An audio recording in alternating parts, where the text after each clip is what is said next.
gawain. Ngunit, bago tayo dumako sa ating gawain, sagutan muna natin ang nasa pizarra. Sa unang tanong, makikita natin ang numerong 27 at 13. Ngayon naman, 27, idadagdag natin yung 13. So, 7 plus 3 equals 10. Saan natin ilalagay ang 1? Sa taas. Sa taas. Ngayon, 2 plus 1 3. plus 1 4. 4. Yan. Ang ating sagot ay 40. Ngayon naman, sa pangalawang tanong, sinong gustong sumagot sa pangalawang tanong? Sige nga, Julie.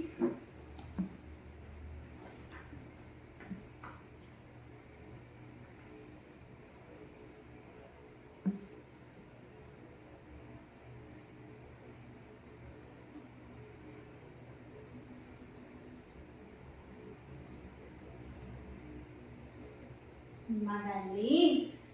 Ang sagot ni Julie sa 78 plus 23 ay 101. Ngayon, dumako na tayo sa ating aktibidad. Ang aktibidad na ito ay tinatawag nating math minor. Paano nga ba laruin ang math minor? Una, answer the math question correctly to pull up gold and treasure. Sa madaling salita, magkakaroon muna ng tanong bago ma-pull yung mga gold na kukunin natin.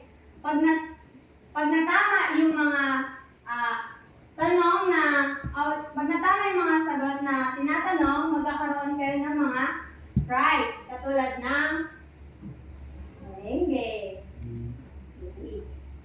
Ngayon, naintindihan niyo ba? Ngayon, gusto ko sana tayong pumila dito sa harap. Pila tayo sa harap.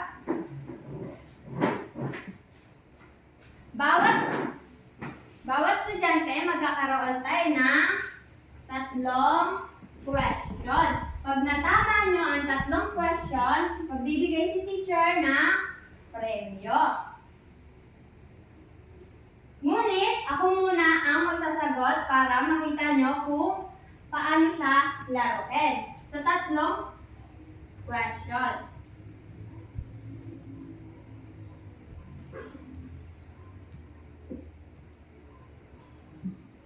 Ayan. Ang unang question ay 79 plus 2.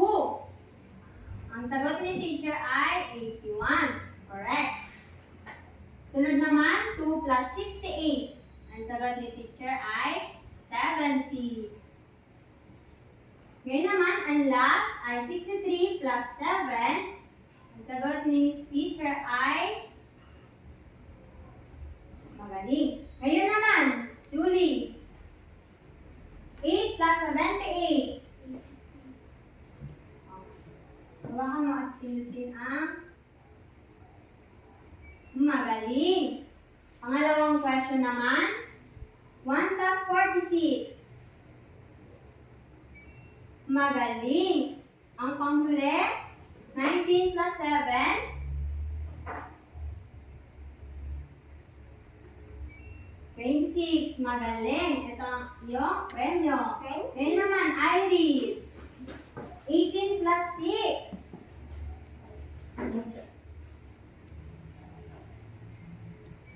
Magaling. Pangalawang tanong naman. Okay, dumako tayo sa stage 2.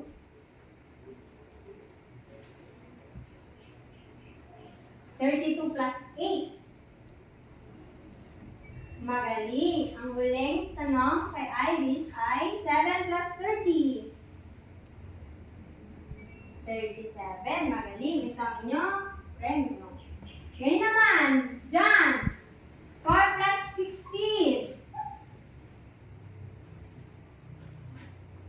Magaling. Pangalawang tanong naman, 79 plus 2. 81. Magaling. Ang huli, 69 plus 7. Magaling, 76. Ito ang inyong premyo. Ngayon naman, naranasan nyo na ang maglaro sa ating digital na laptop. At ngayon naman, dumako naman tayo sa ating panibagong aktibidad.